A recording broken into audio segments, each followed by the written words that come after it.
Hello, everyone, and we continue our series of Speak Up Vlog episodes. And today I welcome Alistair Bell. Having an extensive experience in firefighting and in residential and commercial construction, Alistair established his company in 2005 and called it NZ Fire and Compliance. And his core business is around passive fire protection, installation of the products and systems. And his team has been working on such massive projects here in New Zealand as Tauranga DHB, Wintec in Hamilton, Liverpool Street Substation, and Ports of Nelson Ethanol Tank Farm. Alistair is a registered IQP, and currently he's trying to figure out how to retire gracefully. So I decided I'd catch him before and ask him to share some of his valuable insights about the industry. Alistair, thank you for joining me today. Good morning. It's nice to be here. Alistair, if you had a chance to watch previous episode with Greg Hand, so we were discussing the problems around the installation of products, of pacifier products, and Greg commented that it's not always the installation, the installer's fault, but very often they are provided maybe unclear specifications or are not briefed properly. So there are some other reasons rather than their skills, even though sometimes they can be skills. So what would be your opinion on that? I would really appreciate if you can share it with us and maybe some examples as well. It's not always the installer's fault. I'll give you, sometimes it is. So there are some terrible installers out there, and I've had first-hand experience in seeing of what they create. But as an installer, we rely heavily on the consent process. So at the beginning of the consent process, there needs to be a schedule of pacifier, and that is very valuable to everybody, but particularly the installer. Mm-hmm. So we have a clear idea when we get to site to install of the products we need to source, mm-hmm. Where they're to be installed and how they're to be installed, and the test methods that go in behind those products. Mm-hmm. So we can understand the parameters of which those products have to be installed within, and how far we can stretch that. The problem that we have, there are a lot of passive fire people out there. I say passive fire engineers. Mm-hmm. It's rapidly becoming that sort of job. Specifiers that haven't got the first clue on how to install a product. Mm-hmm. They've read it in a book, but they don't have the practical experience on how to install that product when it gets mm-hmm. to site. So they will specify products that may do the job, but they can't be installed where they need to be. It is impossible to install one. So it's the passive fire installer needs to have some practical experience on the ground, so he or she knows how to install the product and where it's impossible to install it. Mm-hmm. And they need to have been to site to see where these products are going to be installed. So that's the first part of the process. But we're getting a lot of fire engineers involved in passive fire specifying. And fire engineers have a great knowledge, and I'm not trying to diss them at all. But when it comes to the idiosyncrasies of passive fire, it's a very much a specialist subject. So we need to have passive fire installers, passive fire and specifiers that just deal with that. And I noticed that Becca recently have advertised for 6 passive fire engineers to join their team. So they're specialist people that cover the broad spectrum of fire engineering, it's specific pacifier. And installers now need a greater knowledge than we did a few years ago on how to install passive fire as well. So it comes from the top, and it starts at the consent level and then comes down through to the installer. And by the time it gets to the installer, it needs to be very specific on what product we're going to use and how we're going to install it. I've recently looked at pricing a job. This was only last week. I went through all the documentation that was sent to me, and the only reference to passive fire was you will use this particular product and there will be no substitutes. Oh, if it's possible even to do that? No, it's not. One company's product does not cover every possible scenario you're going to strike on site. So there was no specification for passive fire. So there was just a manufacturer's product, and that was it, nothing else. Okay, they just love the brand, right? Probably, and they thought that, okay, so such a good brand, so they have everything whatsoever covered. And there are good brands out there, and I'll give them kudos. They're spending a lot of money on testing their products to meet the market. Mm-hmm. But to specify one single product shows the lack of knowledge from the person, from the architect, whoever made that comment, because not one particular product will do everything. Years ago, it may have done. We did it wrong then, but years ago, they would specify one product and that's all you would use. But now we've got a vast amount of products to choose from, to do the job correctly. Okay, so at the moment, the specification is majorly compiled by fire engineers. So, but what you're saying that even though they're very knowledgeable in what they're doing, but the specification of pacifier products specifically, it's very niche, and it should be taken care of the person who actually understands how it works and has probably the knowledge of what is it on site and how it looks like, maybe. Yes, yeah.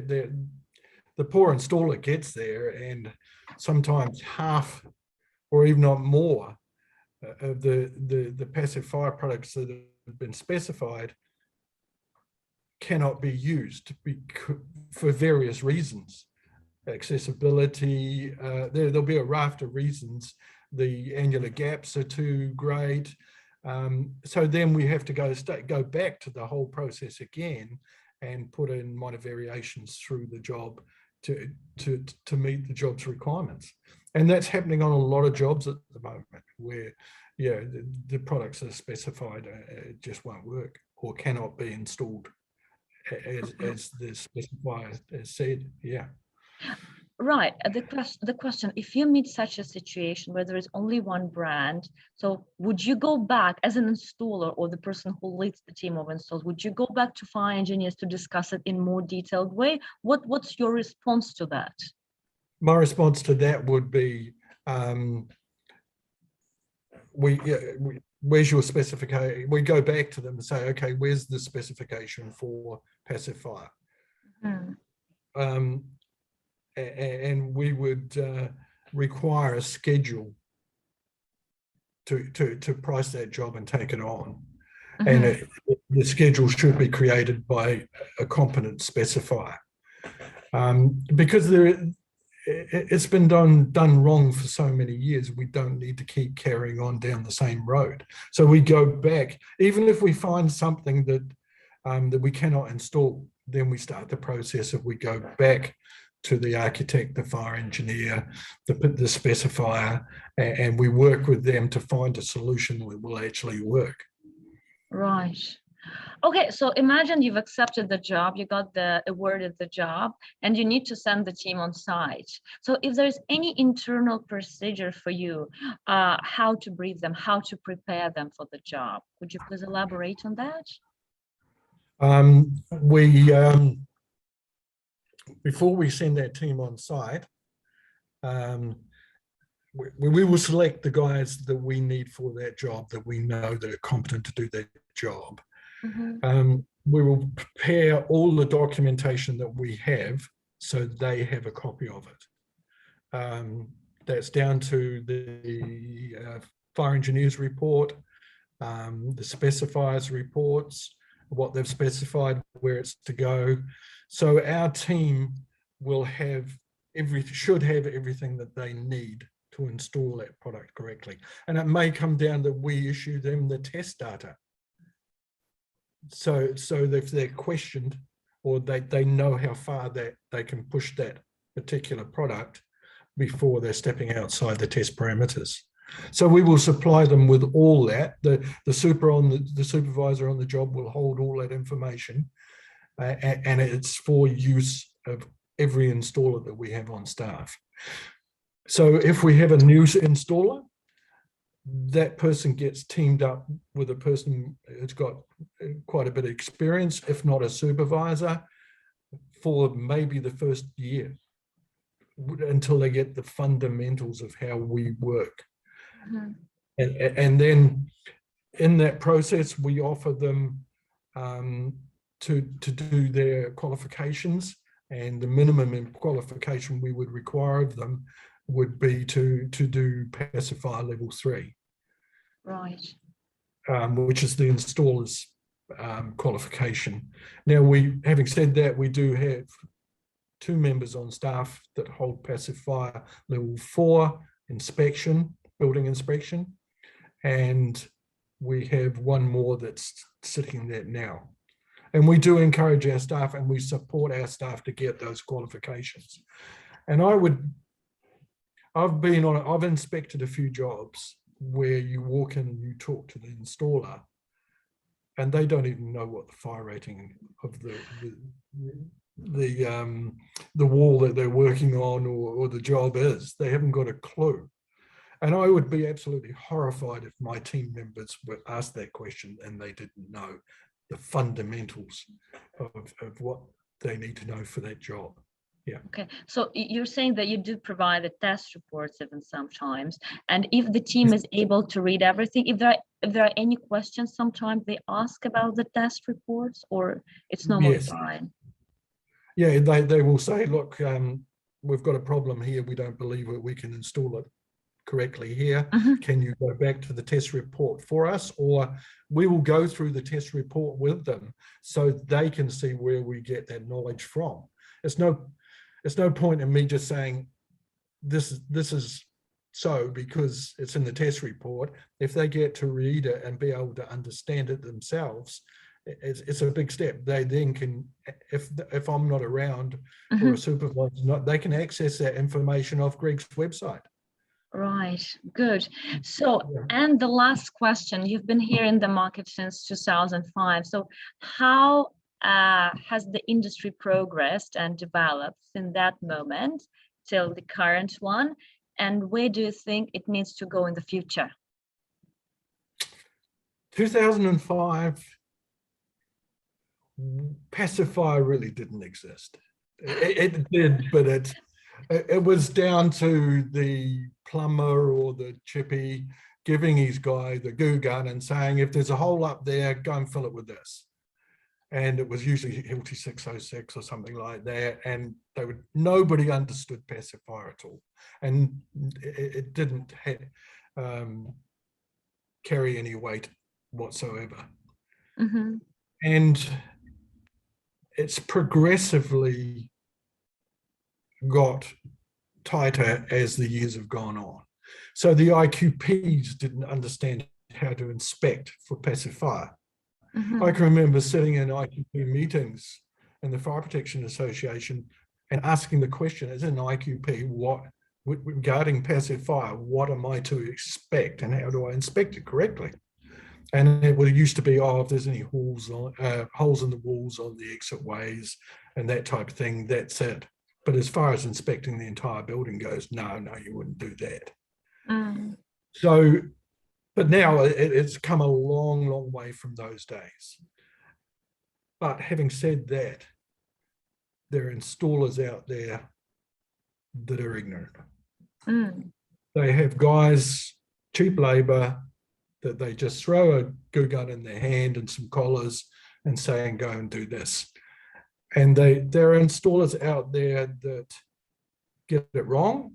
They get told to rip it out and they get it wrong again because they just do not have a clue. So the industry, while on the whole, it has progressed, there are still installers out there that leave a lot to be desired. Right. And it needs to become a registered industry, like electricians and plumbers and all those sorts of things. That you need a qualification to be. Anybody can pick up a glue gun. Sorry. That's okay. It's my phone. Anybody can pick up a glue gun or whatever and go and be a passive fire installer. You don't need any qualifications. So the industry needs to become more regulated, and the installers need to become more qualified. So right.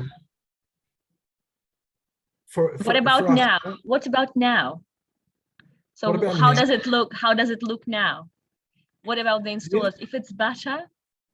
It's better than it was in 2005, but we have a long, long way to go to get everybody on board. And I'll probably be crucified for saying this, but we need to stop the plumbers and the electricians and those sorts of people doing the passive fire work. Right. Because they're continuing to get it wrong. Oh, we've been doing this for 35 years and yeah, you have. You've been getting it wrong for 35 years. And we see some horrendous stuff out there when we go through. We went down to one job in Christchurch a few years ago. We got called in. It was a new build of a rest home. We got called in to go and put it right. So we sent a team. We were flying down weekly to do this job. We had 6 weeks to opening to put this job right. And it was down to the very basics that they got wrong. Like even the screws in the jute board were too short. We had to rip out all the collars and everything that had been put in because they'd been put in incorrectly, and then start from stage one again. They had got, so they gave us some labor to work with to get this job done, and we did achieve it, and it was done and passed by council. But some of the stupid things that were done on that job, whereby you would have a cupboard that was a fire-rated cupboard, and the electrician would come along and his cables would go in that wall and out the other wall of the cupboard, of a firewall. Well, they could easily have gone round it. This is in the roof area. I'm sorry, this is in the roof area. So they had to pay to fire rate the cables going into the cupboard and coming out the other side. And the same with the plumbing in there. And we just stupid things like that that are not being thought about on jobs. Right. So that's present day. Where it's going in the future, I'm not sure until we get it better regulated and we get our installers certified and our certifiers, the guys are, sorry, the specifiers, until we get them certified, then I can't see it progressing on much further.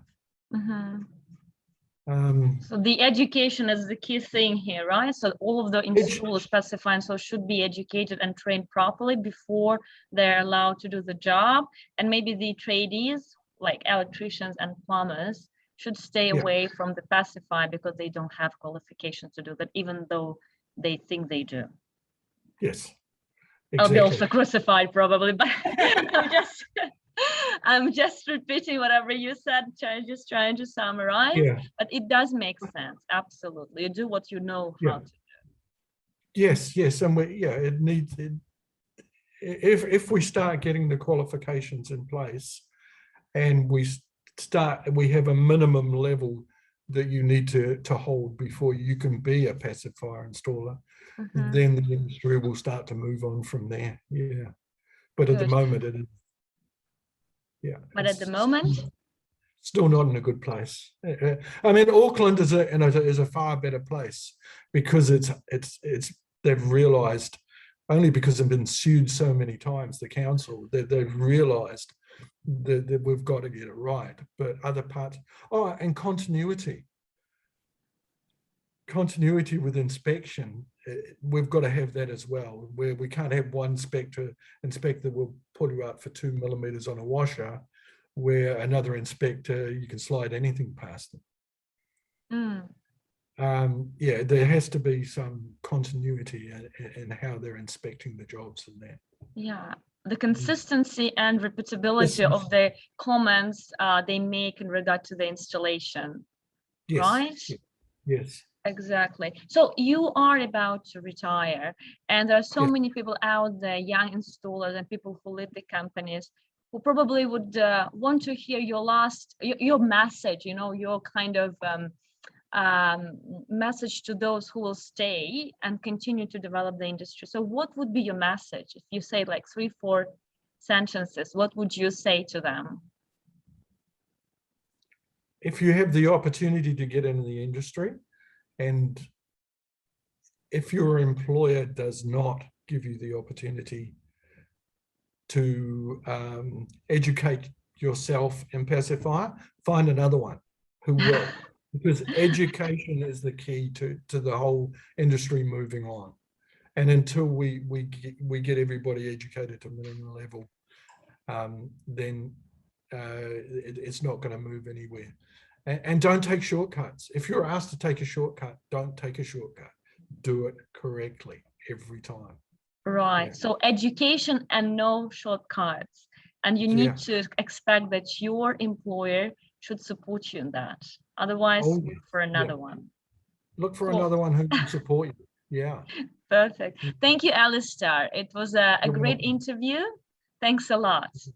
And I'll see you soon. Okay, Bye. thank you. Bye.